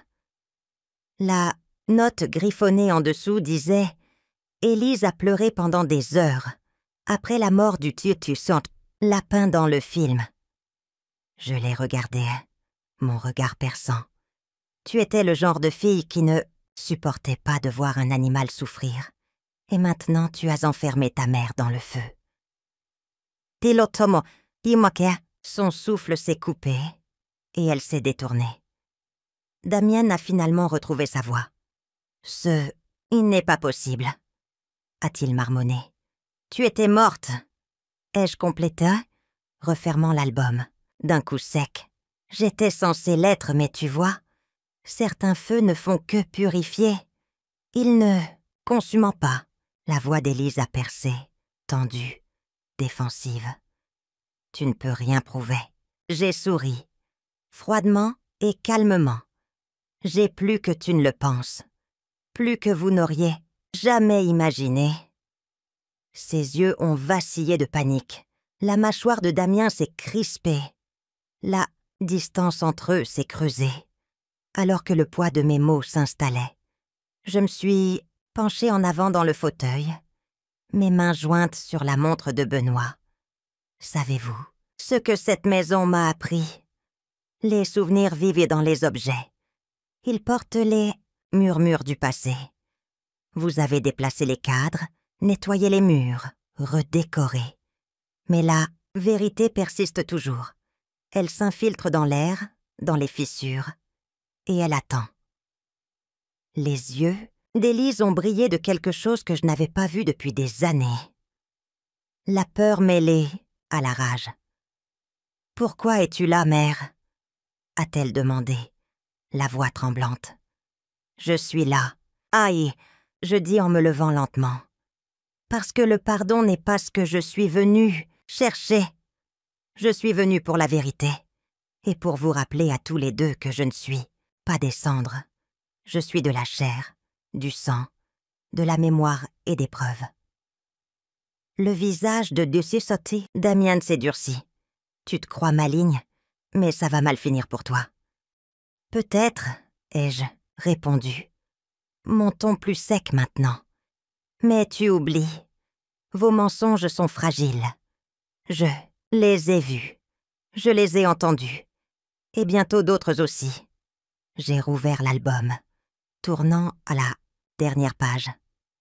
Une photo de Benoît souriant, un bras autour de moi, l'autre tenant Élise. Enfant. J'ai tracé la légende du doigt. La famille, c'est pour toujours. Ma voix s'est adoucie. Il y croyait. Moi aussi. Mais la famille n'est pas pour toujours quand elle se met le feu à elle-même. Élise a secoué la tête, des larmes perlant à ses yeux, bien qu'elle les ait combattues. Tu ne comprends pas. Tu ne sais pas ce que c'était. Je ne sais pas. Mes mots ont tranché. J'ai sacrifié ma jeunesse pour toi, mon confort, ma paix, et tout ce que je demandais en retour, c'était de l'amour. Au lieu de ça, tu m'as donné le feu. Le silence s'est de nouveau installé, épais et suffocant. Damien n'a bougé, agité, jetant un regard vers la cuisine comme si une échappatoire pouvait s'y trouver. Mais j'ai fait un pas en avant, le poids de la montre de Benoît stable à mon poignet. L'écho de sa voix dans ma mémoire. La vérité trouve son chemin à travers les fissures. J'ai croisé les yeux d'Élise. Tu voulais m'effacer? Mais tu n'as effacé que l'illusion que je pouvais encore être aveugle. Je te vois, maintenant, Élise. Et je te vois aussi, Damien. Les poings de Damien se sont serrés. Tu penses que la justice te croira? Tu penses que quelqu'un prendra ta parole contre la nôtre? J'ai ri doucement, un son qui m'a glacé moi-même. La justice n'aura pas besoin de prendre seulement ma parole, car j'ai leur parole. Vos paroles, enregistrées, répétées, classées soigneusement dans votre maison comme des trophées. Des mensonges que vous avez pratiqués pour les caméras, des signatures falsifiées, un certificat de décès attendant l'encre. Tout copié, tout en sécurité. Le visage d'Élise s'est tordu. « Tu as fouillé notre maison. »« Oui, » ai-je dit simplement. « Et vos secrets m'ont accueilli comme de vieux amis. » Agnès m'avait dit un jour que la confrontation ne consistait pas à crier, mais à se taire. Savoir quand laisser les mots en suspens jusqu'à ce qu'ils étouffent. J'ai laissé les miens s'installer maintenant, regardant leur poids écraser les épaules d'Élise. J'ai refermé l'album une dernière fois et là, y posé doucement sur la table. Je ne suis pas revenue pour votre pardon, ai-je dit, stable, sans flancher. Je suis revenue pour reprendre ce qui a été volé. Ma vie, ma dignité, mon nom. Et vous devriez savoir, Élise, Damien, que je ne me bats jamais sans preuve. Le tic-tac de la montre de Benoît a rempli la pièce. Damien n'a dégluti, difficilement. Les larmes d'Élise ont finalement coulé, striant son visage. Ni l'un ni l'autre ne s'est approché. Ni l'un ni l'autre n'a parlé. Ils savaient, et à ce moment-là, le pouvoir a basculé. La maison semblait plus petite avec nous trois enfermés à l'intérieur. Chaque souffle était une lutte de volonté. Je suis restée debout devant la vieille table basse, l'album de famille posé là comme une pierre tombale. Mais maintenant, j'ai placé quelque chose de plus lourd par-dessus, le dossier que Marc et Sylvie m'avaient aidé à préparer. J'ai étalé le document lentement, méthodiquement. D'abord, des photographies. Mon chalet avant et après les flammes.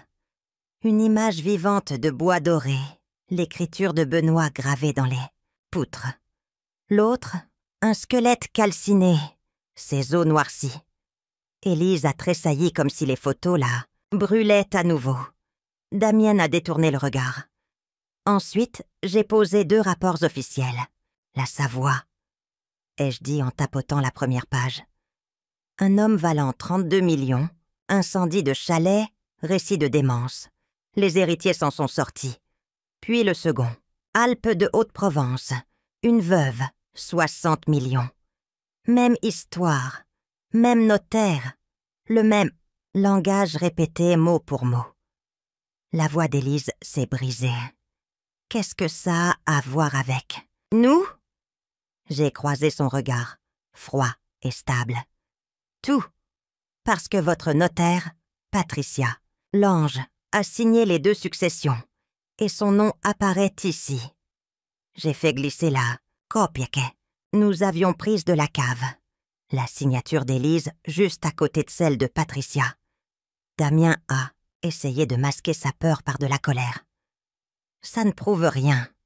Du papier sans contexte ne veut rien dire. J'ai souri légèrement et j'ai attrapé la dernière pile. Alors peut-être que le portefeuille financier de Damien vous donnera un contexte. J'ai étalé les pages comme des cartes à jouer, des investissements virés via des comptes que Marc Rémy contrôlait, des propriétés transférées sous des sociétés écrans, toutes alignées proprement à des dates qui coïncidaient avec les signatures falsifiées. Le silence s'est installé comme de la fumée. Les poings de Damien se sont serrés à ses côtés. La respiration d'Élise s'est accélérée, son regard oscillant entre les papiers et mon visage. Puis je me suis penchée et j'ai appuyé sur un petit appareil noir sur la pile. Un enregistreur. Sa lumière rouge clignotait. J'ai écouté, ai-je dit doucement. Pas seulement ce soir depuis le début. Élise a froncé les sourcils, confuse, jusqu'à ce que je lève le regard. Tu te souviens de la paranoïa de Benoît? Comment il a insisté pour avoir des caméras dans le chalet après ce cambriolage il y a 15 ans? Il ne les a jamais enlevées. Vous pensiez avoir brûlé la vérité avec moi. Mais le feu n'a pas touché le coffre-fort derrière le mur de pierre. Il contenait encore ces petits appareils. Et chaque mot que vous avez murmuré, avant que l'allumette ne soit craquée, chaque sourire, chaque hochement de tête a été capturé. Le visage de Damien a perdu toute couleur. Il a fait un pas en arrière, son aplomb se fissurant. « Tu mens !» J'ai cliqué sur l'enregistreur. La pièce s'est remplie du sifflement de la lecture. Puis la propre voix de Damien, nette, indéniable. « J'espère que tu aimes le feu. » Élise a halté, sa main volant à sa bouche. Damien s'est précipité en avant, mais j'ai refermé l'appareil d'un coup sec, mes yeux ne le quittant jamais. Ce n'est qu'un fragment. Sylvie Harel a déjà des copies Marc aussi. S'il m'arrive quelque chose à nouveau, ces fichiers arriveront sur tous. Les bureaux de presse, d'ici à Paris. La couleur a complètement quitté le visage de Damien. Élise s'est affaissée sur le canapé, ses épaules tremblantes. Pendant un moment, le seul son était le tic-tac régulier de la montre de Benoît à mon poignet. J'ai laissé le silence s'étirer, plus lourd que n'importe quel cri. Ce n'était pas la rage qui avait du poids. Maintenant, c'était une certitude tranquille. Finalement, Élise a essayé de rire. C'était cassant, cru. Quel est ton plan, mère? Faire exploser ça dans les médias? Humilier ta propre fille? Je me suis approchée. Ma voix, X-basse, ferme. Pas humilier, protéger. Il ne s'agit pas seulement de moi.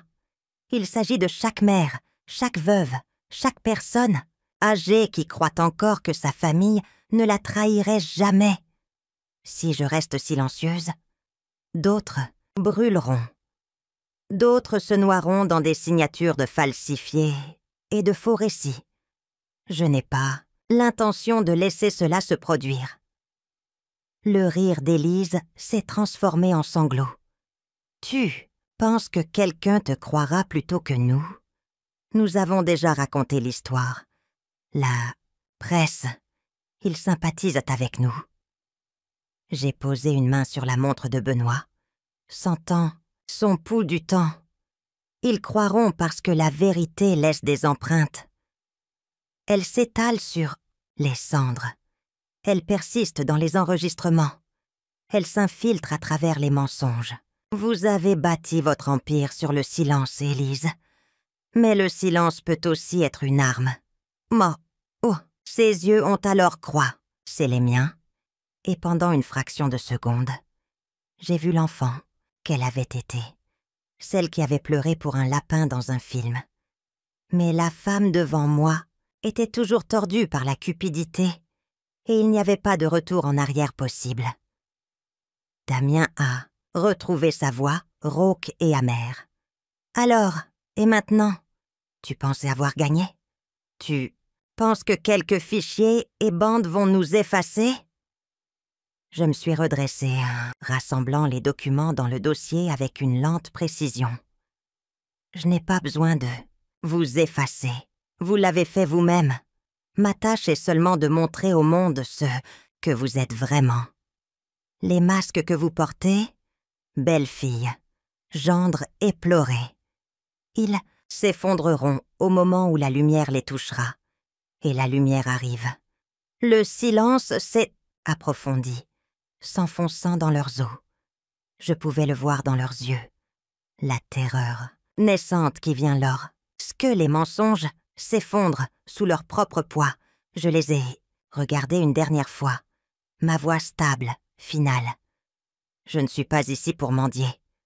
Je ne suis pas ici pour pardonner. Je suis ici pour faire ce qui est juste. Pour Benoît, pour moi-même. Et pour chaque âme que vous auriez brûlée pour garder les mains propres. Personne n'a bougé. La pièce était épaisse de vérité, et la vérité elle-même était devenue le son le plus fort. Le silence après mes paroles n'était pas vide. Il pulsait, épais de tout ce qui n'avait pas été dit. Les mains de Damien tremblaient, bien qu'il ait essayé de les serrer en poings. Élise était assise, pâle et tremblante, son masque si fissuré que je pouvais voir la peur en dessous. Et puis Damien a craqué. « C'est de la folie !» a-t-il aboyé, sa voix aiguë, désespérée. « Tu penses pouvoir nous arrêter? Tu penses que tes petites bandes et tes dossiers comptent? Tu ne sais même pas à quel point c'est énorme. Nous ne sommes pas les premiers, Hélène. Nous ne serons pas les derniers. Les gens veulent ça. Les familles font la queue pour ça. Elles paient pour ça. Et nous livrons. » Ces mots brûlants, d'arrogance, se sont déversés dans l'air, avant qu'il ne réalise ce qu'il avait dit. La porte d'entrée s'est ouverte en grand.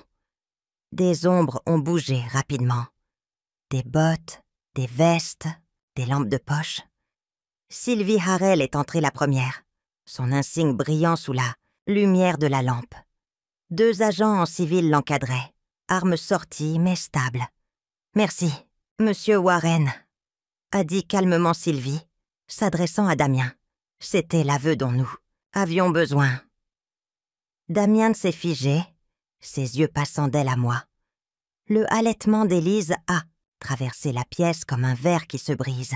« Tu nous as piégés », a-t-elle murmuré. Sa voix se brisa. Hunty crut de trahison. Je suis restée immobile, la montre de Benoît faisant un tic-tac régulier à mon poignet. « Non », ai-je dit doucement, « vous vous êtes piégé. Vous-même. J'ai juste laissé le silence attraper vos mots. » Sylvie a fait signe aux agents de sécuriser la pièce. L'un a rassemblé les dossiers de la table, les glissant dans un sac de preuves. Un autre a plaqué Damien contre le mur, lui lisant ses droits. Élise n'a pas résisté. Elle s'est affaissée sur le canapé, fixant l'album de famille, comme s'il pouvait se réécrire. Sylvie s'est tournée vers moi. « Hélène, vous devriez entendre ça. C'est plus grand que votre famille. Beaucoup plus grand. » Elle a ouvert un épais dossier qu'elle portait et a étalé des photographies, des graphiques, des cartes. Mon estomac s'est noué alors que je me penchais. 8 départements, a dit Sylvie. Savoie, Alpes de Haute-Provence, Haute-Sa, Voie, Orne, Ardèche, Var, Isère, Maine-et-Loire. Dans chacun d'eux, nous avons trouvé des schémas. Des personnes âgées déclarées incompétentes par des évaluations psychiatriques falsifiées. Des incendies, des crises cardiaques soudaines, toujours le même. Type de tragédie, toujours les mêmes bénéficiaires, repartant avec des millions. Elle a tapé sur une photo. Un homme souriant d'une 60aine d'années, les cheveux gominés, les yeux vifs derrière des lunettes sans monture.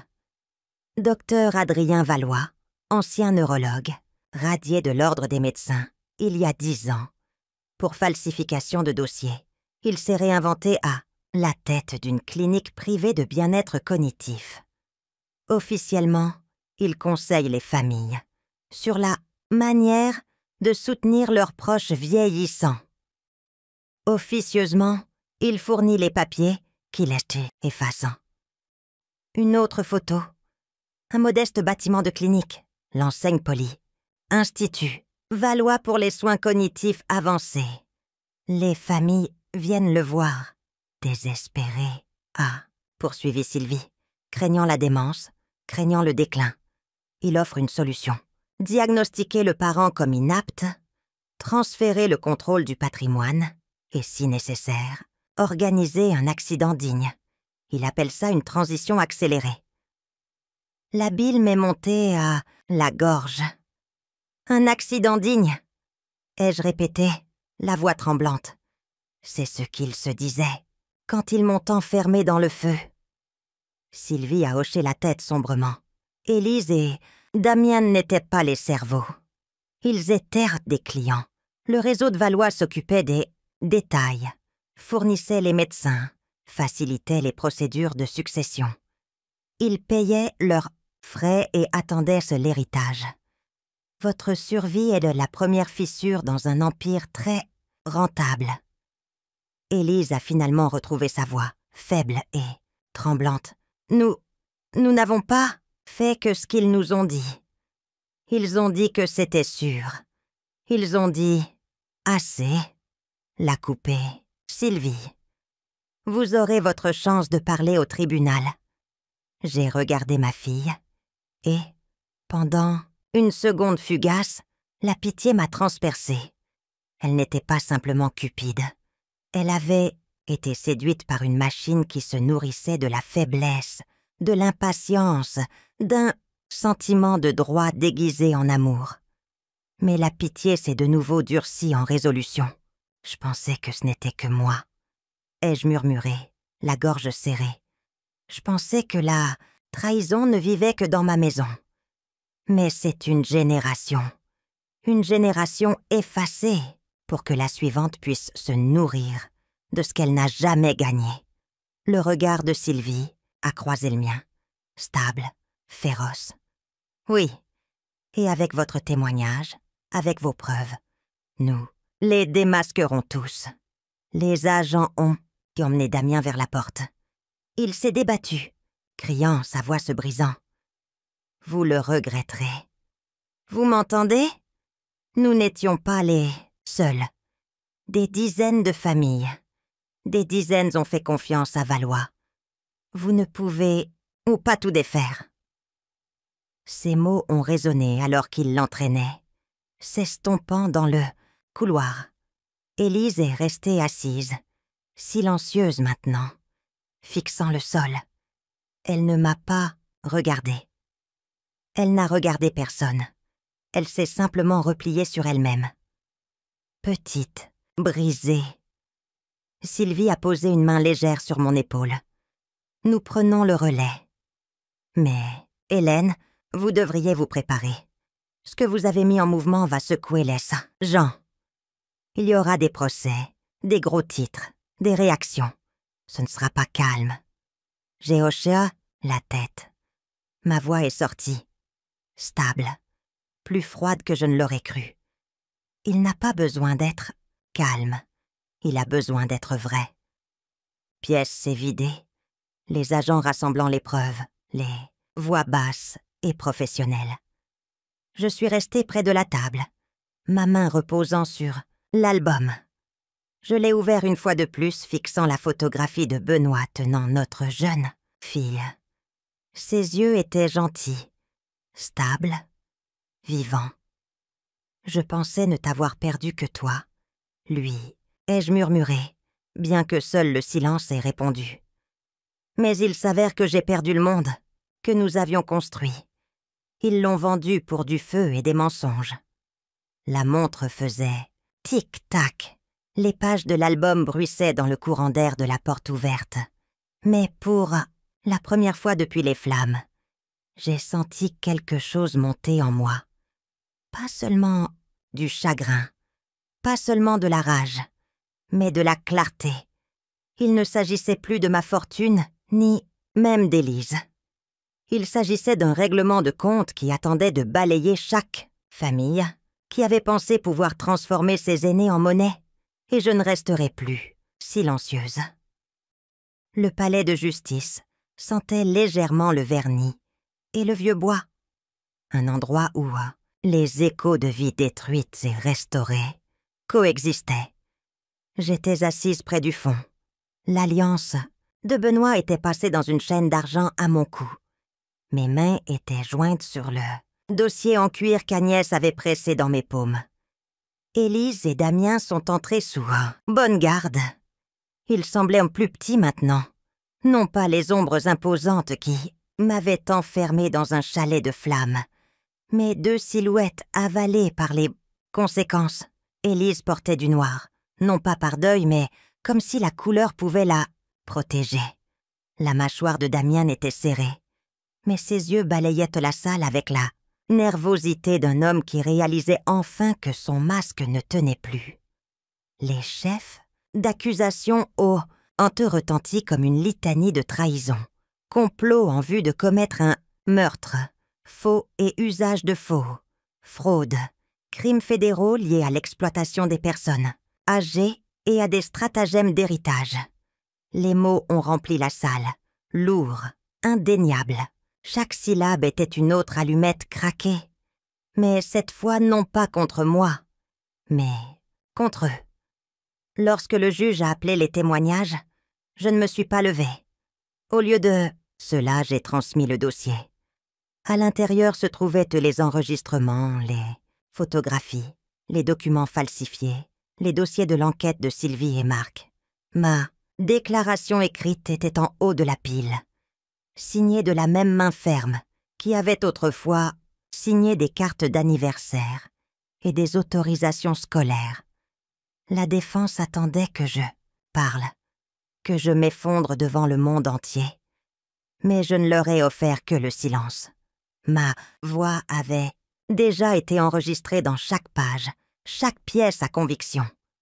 Le feu avait autrefois essayé de m'effacer. Maintenant, les preuves brûlaient plus fort que tous les mots que je pouvais invoquer. Le procureur a lu une ligne de ma déclaration à voix haute.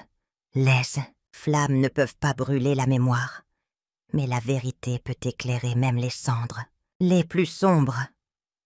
Pendant un instant, la salle s'est figée. Je pouvais sentir la montre de Benoît contre mon poignet, son tic-tac comme un rappel. J'avais survécu parce que la mémoire elle-même avait survécu. Aucun gaz, aucune allumette, aucun papier falsifié ne pouvait défaire cela. J'ai regardé Élise alors que ces mots atterrissaient. Elle n'a pas pleuré, pas une seule fois. Son visage est resté figé, de pierre sur du vide. Elle avait toujours été ma fille, l'enfant qui avait autrefois sangloté pour un lapin dans un film. Mais maintenant, elle était tout autre chose. Quelqu'un qui avait choisi le silence du mauvais côté. Le silence qui... Tuesday. Le silence qui efface. Damien a bougé à côté d'elle, son corps agité, alors que les enregistrements passaient. Sa propre voix a résonné dans la salle. « J'espère que tu aimes le feu. » Et il a grimacé comme si le son était un couteau. Les spectateurs dans la salle ont murmuré, les mots les transperçant comme ils m'avaient transpercé. Le procès a avancé comme une marée, inévitable, imparable. Des témoins de la gendarmerie ont parlé. Sylvie a présenté la carte plus large, le réseau des effaceurs d'héritage, à travers 8 départements. D'autres noms ont surgi, d'autres familles impliquées. Ce n'était pas seulement ma trahison, mais une toile tissée large et sombre.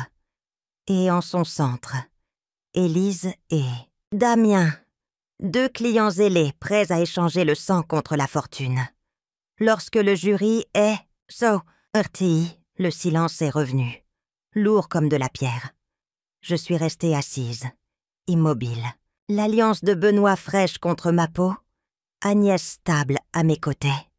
Des heures plus tard, le verdict est tombé, coupable sur tous les chefs d'accusation. Le marteau du juge a frappé, final et résonnant. Le son ressemblait moins à du bois sur du bois qu'à une clôture qui se fissure. La tête de Damien est tombée dans ses mains, ses épaules s'affaissant. Élise s'est seulement levée, le menton levé, le visage pâle et illisible. Pas une seule larme n'a touché sa joue. Alors qu'on les emmenait, le ralenti de leurs pas semblait irréel. Les menottes cliquetaient doucement, les bottes pressaient contre le marbre. Élise s'est retournée une fois, non pas vers moi, mais vers la sortie, comme si elle croyait encore que la liberté pouvait attendre juste derrière la porte. Mais la liberté n'avait jamais été à elle. Elle avait choisi le feu, et le feu avait répondu. Je suis restée assise, ma respiration régulière. Je n'avais pas parlé à voix haute dans cette salle, mais mon silence avait parlé plus fort que n'importe quel plaidoyer. Les preuves avaient porté ma voix. La vérité avait été mon témoin. Et j'ai pensé, alors que les portes se refermaient derrière eux, que les flammes ne m'avaient pas détruite. Elles n'avaient au fait que consumer les illusions. 3 mois plus tard, l'air autour du chalet sentait différemment. Plus de fumée, plus de pin calciné ou de cendres. La lavande poussait en rangées soignées le long du porche reconstruit, leurs bourgeons violets se balançant dans la brise. Le chalet était ressuscité, non pas comme ma prison, mais comme un sanctuaire. Nous l'avions appelé la Maison du Havre, un centre anonyme pour les femmes âgées qui avaient été trahies par ceux qui auraient dû les aimer le plus. J'ai marché lentement sur le chemin de gravier, ma main effleurant la chaise en osier patiné que nous avions placée à l'extérieur. Ce n'était pas le fauteuil en cuir de Benoît, mais quelque chose de plus simple, de plus humble. Quand je m'y suis assise, le motif tissé s'est imprimé dans mes paumes, m'ancrant dans le présent. Sylvie était déjà à l'intérieur, sa veste soigneusement plié sur la chaise à côté d'elle. Agnès était assise en face d'elle, des lunettes sur le nez, un épais dossier ouvert devant elle. La couverture indiquait « Projet de récupération de patrimoine ». « C'est le premier lot », a dit Agnès en faisant glisser le dossier vers moi. 5 cas, 5 personnes âgées, dont les actifs ont été dépouillés sur la base de rapports d'incompétence falsifiés. Leurs familles les ont déclarés inaptes, puis ont vendu leur vie pour le profit. J'ai touché le dossier, et légèrement, comme s'il était fragile. En vérité, c'était une preuve de fer qui rendrait leur dignité à des femmes et des hommes qui avaient été réduits au silence. Sylvie s'est penchée en avant. « Hélène, ce que vous avez commencé a déjà eu des répercussions plus larges que vous ne l'imaginez. Depuis le procès, des victimes ont commencé à écrire. Certaines sont encore en vie, d'autres par l'intermédiaire de défenseurs. Elles demandent de l'aide. Nous ne pouvons pas défaire toutes les trahisons, mais nous pouvons rendre ce qui a été volé, du moins en partie. J'ai ouvert le dossier. Des noms, des dates, des photographies. Une femme de 82 ans dans le Var déclarée incompétente 2 mois avant que son fils n'achète un yacht avec ses économies. Un enseignant à la retraite dans l'Orne, dont la signature falsifiée avait transféré ses terres agricoles à un neveu qu'il connaissait à peine. Le NCR était net, les tampons officiels, mais la vérité criait de chaque page. Ma gorge s'est serrée. Ce ne sont pas que des chiffres, ai-je murmuré. Ce sont des vies. Agnès a hoché la tête. Et votre témoignage a ouvert la porte. Les tribunaux commencent à réexaminer des cas qui semblaient trop clairs. Avec l'équipe de Sylvie et mes contacts en droit des successions, nous pouvons déposer des requêtes pour récupérer des patrimoines discrètement, prudemment, pièce par pièce. J'ai levé les yeux, l'air parfumé à la lavande entrant par la fenêtre. Pour la première fois depuis des années, la pièce ne ressemblait pas à un champ de bataille. Elle ressemblait à une reconstruction. Sur la table en bois se trouvait une petite boîte en fer blanc, une que je portais avec moi depuis la mort de Benoît. À l'intérieur se trouvaient des fragments qui avaient survécu au feu. Une photographie Herrera, aussi, le coin de son écriture d'une vieille lettre, son alliance que je portais autour du cou. La mémoire n'avait pas été effacée, elle avait seulement changé de forme. J'ai refermé doucement le dossier et j'ai murmuré, plus pour moi-même que pour quiconque. Le feu ne m'a pas achevé. Il a éclairé le chemin. Juste à ce moment-là, Agnès m'a tendu un petit paquet. Du papier craft, une ficelle nouée trop serrée pour des mains fragiles. Mon nom écrit d'une écriture tremblante. Pour Madame Dubois. Pas d'adresse de retour, a dit Agnès. C'est arrivé, ce matin. Je l'ai dénoué avec précaution. À l'intérieur se trouvait un morceau de papier, plié, plus épais que la plupart. Du genre que les enfants utilisent en cours d'art plastique. Dessus, dessinée au crayon de couleur, se trouvait une image simple. Une petite maison, avec de la fumée s'élevant d'une cheminée. Pas de feu. Une femme, aux cheveux blancs, se tenait à la porte, souriante, tenant la main d'une autre silhouette. Une femme plus jeune. Au-dessus d'eux, une seule ligne écrite en traits inégaux. Merci. Grâce à vous, j'ai vécu 2 fois. Mon souffle s'est coupé. Des larmes ont brouillé le dessin jusqu'à ce que les lignes fondent. La voix de Sylvie s'est adoucie. Une des femmes sauvées, après l'effondrement du réseau de Valois. Elle a été retrouvée vivante dans une maison de retraite, tenant à peine le coup. Quand elle a entendu votre histoire, elle a demandé à quelqu'un d'envoyer ça. J'ai tenu le dessin contre ma poitrine, le papier se froissant sous mes doigts. Mon corps se souvenait de la chaleur des flammes, du goût de la fumée dans mes poumons, de la trahison dans les yeux de ma fille. Mais à cet instant, j'ai aussi ressenti autre chose, le pouls de la survie battant non seulement en moi, mais chez des inconnus qui avaient failli être effacés. J'ai murmuré dans le silence. Merci de me rappeler pourquoi j'ai survécu. Sylvie a refermé le dossier, ses yeux fixés sur les miens. Hélène, il ne s'agit pas plus seulement de justice. Il s'agit d'héritage. Vous montrez à une génération que le silence peut protéger mais qu'il peut aussi détruire. Et vous avez choisi le bon. J'ai hoché la tête, glissant le dessin dans la boîte en fer blanc, à côté de l'alliance de Benoît.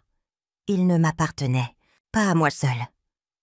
Il appartenait à chaque femme qui franchirait les portes de la maison du Havre. Dehors, la lavande se courbait sous le vent, libérant son parfum dans l'air. J'imaginais les femmes qui s'assiéraient ici un jour, le respirant, enfin libérées du poids du silence. Le passé avait laissé ses cicatrices sur moi, mais l'avenir attendait, ouvert, fragile et digne d'être protégé.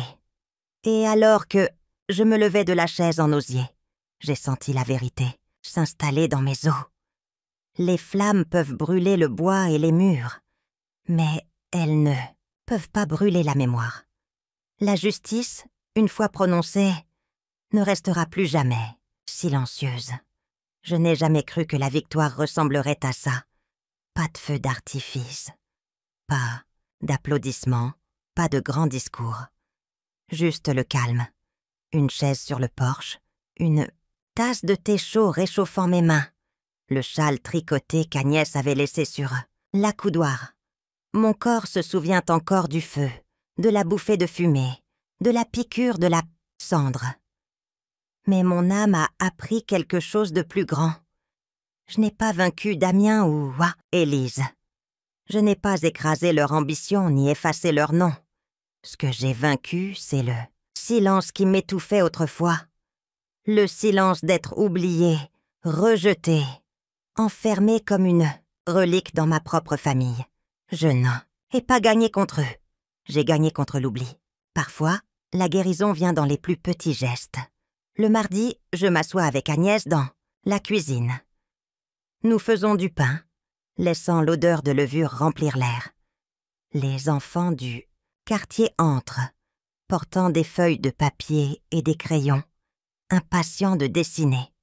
Je leur apprends à ombrer les ailes d'un oiseau, à colorier la lavande pour qu'elle ait l'air vivante. Leur rire s'élève comme de la musique dans la maison, qui ne contenait autrefois que des échos de trahison. Il n'y a pas de drame judiciaire ici. Pas de chaîne qui cliquette, juste des crayons de couleur, de la farine sur nos manches, et le simple rythme de la vie qui se reconstruit, une heure tranquille à la fois. Et dans ces moments, je comprends quelque chose que mon moi plus jeune n'aurait jamais pu comprendre. Guérir, ce n'est pas effacer. Les cicatrices, c'est à vivre doucement avec elles. Le soir, quand l'air se rafraîchit, j'écris des lettres. Pas à Élise, pas à Damien. Ces portes sont fermées. Au lieu de cela, j'écris à des femmes que je n'ai jamais rencontrées. Des veuves, des mères, des grands-mères qui envoient leurs propres histoires par l'intermédiaire de la maison du Havre. Certaines me parlent de fils qui ont vidé leur compte, de filles qui les ont laissées seules dans des maisons de retraite, de neveux qui ne les voyaient que comme une signature sur un acte de propriété. Je ne peux pas répondre à chaque lettre, mais j'essaie. Et parfois, j'entends mes propres mots me revenir, comme une voix portée par le vent. Si vous avez déjà été rejeté par votre propre famille, vous n'êtes pas seul. Si vous avez survécu au feu, non seulement avec votre corps, mais avec votre foi, vous êtes la justice elle-même. Je me souviens de la première fois que j'ai prononcé ces mots. Ce n'était pas au tribunal, mais dans mon journal, écrit avec des mains tremblantes. Ils ont depuis trouvé leur chemin dans des brochures, dans des discours qu'Agnès prononce dans de petites mairies, dans les cœurs silencieux de femmes qui pensaient que personne d'autre n'avait enduré ce qu'elles avaient vécu. Lana, justice ne rugit pas toujours. Parfois, elle murmure, portée par les histoires que nous transmettons lorsque personne d'autre n'écoute. Je suis assise maintenant sur le porche, alors que le soleil se couche, sa lumière ambrée, adoucissant l'argent de mes cheveux. La lavande brille dans la dernière lueur du jour, et la chaise en osier grince sous moi, comme une vieille amie. Mon souffle sort de moi, régulier, pas saccadé. Pour la première fois depuis des années, la sécurité semble tangible, pas fragile. À l'intérieur du chalet reconstruit, une nouvelle serrure tourne facilement. Elle n'emprisonne pas, elle protège. J'entends le léger clic alors qu'Agnès la ferme pour la soirée. Ce son, autrefois symbole de trahison, est devenu mon motif de paix. Des portes verrouillées, mais pas contre moi. Des portes verrouillées qui me gardent en sécurité, qui gardent ce que nous avons construit en sécurité. Je ne vis plus en attendant la prochaine trahison. Je vis en apprenant à un enfant à tenir un pinceau. Je vis en goûtant du pain chaud sorti du four. Je vis en me souvenant de Benoît, non pas avec le feu, mais avec la lavande, avec les rires, avec la petite boîte en fer blanc d'œuf. Souvenirs qui ont survécu. Non, je n'ai pas brûlé. Je suis née de nouveau. Avant que nous disions au revoir, je veux vous laisser avec ceci. D'où regardez-vous? Est-ce un matin, tranquille avec une tasse de café chaud à la main? Ou une fin de soirée? Ou des histoires, comme celle-ci vous tiennent compagnie dans le noir? Dites-le nous dans les commentaires. Nous lisons chacun d'eux avec gratitude. Et si cette histoire a touché votre cœur, je vous demande de rester avec nous. Abonnez-vous non seulement pour entendre plus d'histoires, mais pour faire partie d'une communauté qui croit encore en la gentillesse, la guérison et les secondes chances.